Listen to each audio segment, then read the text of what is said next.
Thank you very much, Ashish ji, for all your support. Sir, Ashish sir, come on.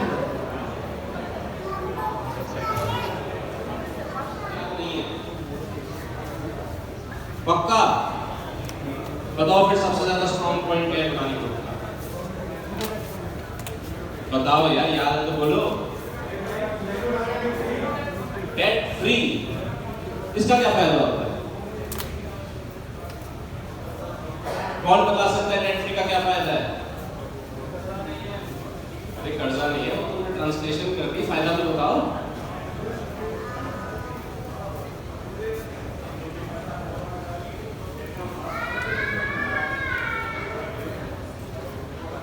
Absolutely correct.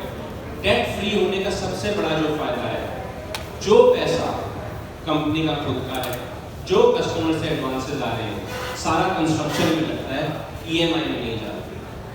EMI में जाने से construction slow होती है, building आगे progress नहीं होती। जितनी स्पीड से कंस्ट्रक्शन बढ़ती है, उतना ही कॉन्फिडेंस डेवलप होता है, उतनी ही तेजी से चीज आगे बढ़ती है। Point number 2, no litigation. किसी भी कस्टमर से इतने हजारों यूनिट्स डिलीवर करने के बाद किसी कस्टमर के मुटाने का कोई केस नहीं है। फायदा बताओ इसका। What does it show? इससे सबसे ज्यादा ये पता लगता है कि we are a compromising company। हम किसी भी अपने कस्टमर को नाराज नहीं करते। For us, every customer from X to Z is equally important. Point number 3.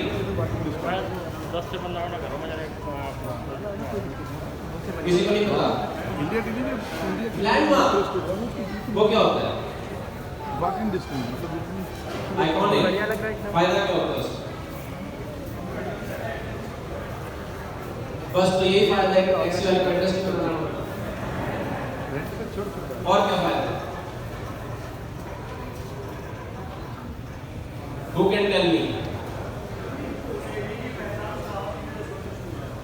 तो इससे कस्टमर को क्या फायदा है?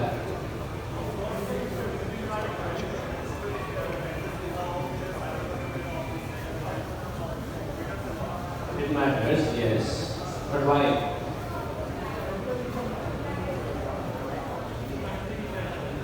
कंट्री की पहचान है। इससे इन्वेस्टर को क्या फायदा है? इसका जो सबसे बड़ा फायदा है, yes you are all right, perception. जब एक लैंडमार्क क्रिएट होता है, लैंडमार्क सिर्फ 10 साल 20 साल 50 साल के लिए होता है। सबसे बड़ा एक छोटे से ग्रामों से शुरू होता है। हमेशा एम्पायर स्टेट बिल्डिंग न्यूयॉर्क का नाम किसने सुना है?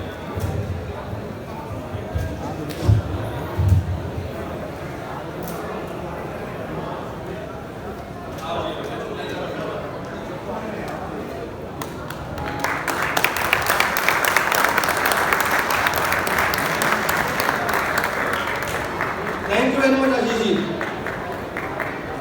Thank you very much, Chetan sir.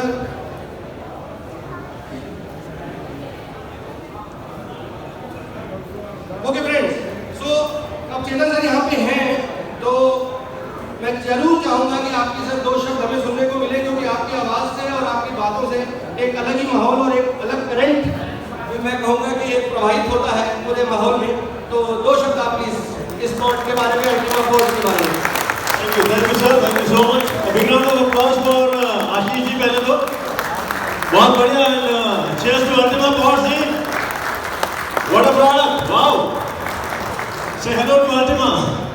बहुत बढ़िया। ये सिर्फ 600 यूनिट्स लॉन्च हुए थे, जिसमें कल और परसों के अंदर मेरे ख्याल 25-30 यूनिट्स जा चुके हैं, तो we are left with around 570 और 575 और यूनिट्स।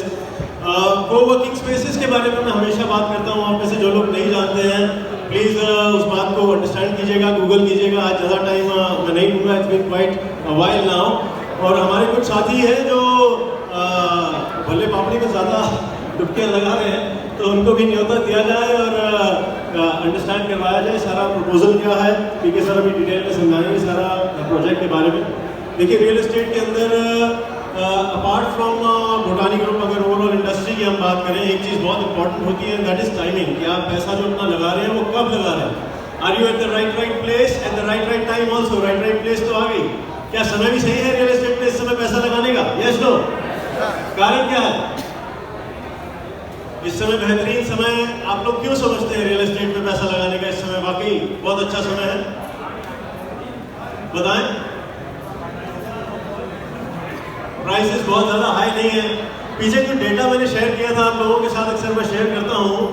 सरकार का ये मानना है, दिस इज वर्ल्ड बैंक का सेंसस है, मिनिस्ट्री ऑफ टूरिज्म का कुछ डेटा है, गवर्नमेंट ऑफ इंडिया के कुछ ऑडिट रिपोर्ट्स हैं, जिसमें कहा गया है कि बाय द ईयर 2024-25 24-25 यानी कि आज से 3 साल 4 साल के बाद जो इंडियन रियल एस्टेट का साइज है वो करीब 400% बढ़ने वाला है, 4 गुना मल्टीप्लाई होने वाला है। ये ओवरऑल एक इंडिया का डेटा है, बहुत डिटेल में मैं नहीं जाऊंगा अभी। और नोएडा की अगर बात करें, Noida is on the top of the Indian map. जैसे हिंदुस्तान आज की डेट में वर्ल्ड मैप के टॉप पे है। पूरी दुनिया में क्या चर्चा हो रहा है? इंफ्रास्ट्रक्चर, इकोनॉमी, जीडीपी किस देश का सबसे ज्यादा बढ़ने वाला है अगले 2, 4, 5, 7, 10 साल के अंदर? पूरी दुनिया क्या बोल रही है? सच बोल रही है, झूठ बोल रही है, मुझे नहीं पता, बट कौन से देश का नाम लिया जा रहा है? हर बार मैं टोकता हूँ, इंडिया नहीं, मेरा इंडिया, वो मेरा इंडिया है। और इंडिया के मैप के अंदर पीछे यूनाइटेड नेशंस का एक रिपोर्ट आप जरूर पढ़े, इकोनॉमिक टाइम्स के अंदर बड़ा एक लंबा चौड़ा आर्टिकल आया था। आई वाज अबाउट टू से इकोनॉमिक ऑनर्स, अपनी डिग्री याद आ गई। तो इकोनॉमिक टाइम्स के अंदर एक आर्टिकल आया था, वहाँ कहते हैं कि 25 दुनिया भर के टॉप शहरों को चुना गया। कई पैमानों के बेसिस पे दुनिया के 25 बेहतरीन शहरों को चुना गया और हिंदुस्तान से केवल नोएडा और ग्रेटर नोएडा उठाया है यूनाइटेड नेशंस ने। Not Bangalore, not Poona, not Bombay, not Gurgaon, it was Noida and greater Noida. अक्सर मेरे साथ होता है इस तरफ जब हम आते हैं एक्सप्रेस में, तो कुछ फैमिलीज बच्चों के साथ साइड पे खड़े होकर फोटो खिंचवा रहे हैं। यहाँ ये वाली बिल्डिंग दिख रही है कि एक्सप्रेसवे की खूबसूरती इस लेवल की है। तो आप इमेजिन करें कि विद द जेवर एयरपोर्ट कमिंग अप, जेवर एयरपोर्ट आ रहा है यहाँ पे। सुना आप सभी ने जेवर एयरपोर्ट के बारे में? टर्मिनल 3 पीछे मैं अभी गया था कहीं घूमने, और जहाज लैंड करने की परमिशन नहीं मिल पा रही थी। फ्लाइट मेरी लैंड होनी थी शायद कुछ 5:20 पे, और 6:05 तक वहाँ जहाज ऊपर ही रोका हुआ था। कारण क्या है कि रनवे एटीसी से परमिशन नहीं मिल पा रही, क्योंकि एयरपोर्ट इतना बिजी है, रनवे इतना बिजी है। उससे डबल स्ट्रेंथ से ज्यादा के रनवे, 3 रनवे है मेरे ख्याल से दिल्ली एयरपोर्ट पे, टर्मिनल 3। Yes no? यहाँ पे कितने बन रहे हैं, किसी को कुछ आइडिया? जेवर एयरपोर्ट पे 6 और साथ में 2 बाद में आने, 8 रनवेज का एयरपोर्ट बनाया जा रहा। Can you imagine the level of tourism जो बूस्ट होगा? टूरिज्म है, इंडस्ट्री है, एम्प्लॉयमेंट है, किस लेवल पे वो बूस्ट होने वाली है।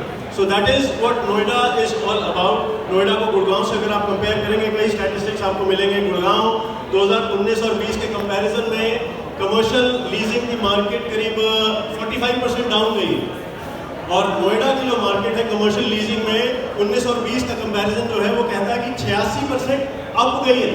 कमर्शियल लीजिंग क्या होती है? इस तरफ को देखें, this is called commercial buildings. These are commercial buildings and these are the best in the country. सामने एडवांस जो है वहाँ पे करीब 80 रुपए, 85 रुपए, 90 रुपए का पर स्क्वायर फुट का रेंट चल रहा है। ऑलरेडी जो बन चुकी, बस चुकी, जहाँ पे दफ्तर चल रहे हैं। आप इमेजिन करिए कि इस तरीके के अल्फातम में, बाय द वे एक बात शेयर करना चाहूँगा कि हमने अपना 15,000 स्क्वायर फीट का ऑफिस लिया है अल्फातम में।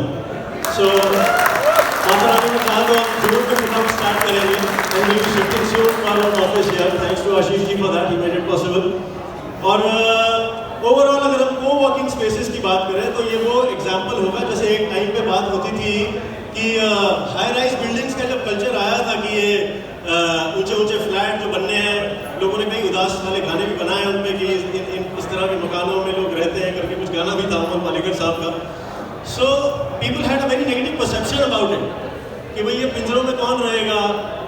ऐसी बातें 30 साल 40 साल पहले हुआ करती थी, और आज आप देखें वो पिंजरे लोग 1-1 करोड़ के लाइन लगा के खरीद रहे हैं कि कहीं 4 लाख 5 लाख और महंगा ना हो जाए।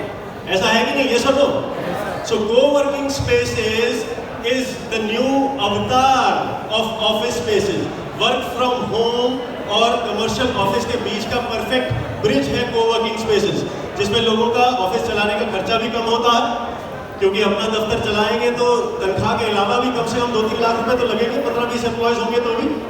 और वही 15-20 अगर मैं कोवर्किंग स्पेसेस ले लूँ अपने एम्प्लॉयज के लिए, तो 5-6 हज़ार रुपए पर कोवर्किंग के हिसाब से 75,000, 80,000, 90,000, 1 लाख में मेरा काम हो जाता है। 50%, 70%, 60% कॉस्ट नीचे आ गई। यस, तो इस धुन पे ध्यान ना दें कि धुन आती रहेंगी, जाती रहेंगी, चलता रहेगा।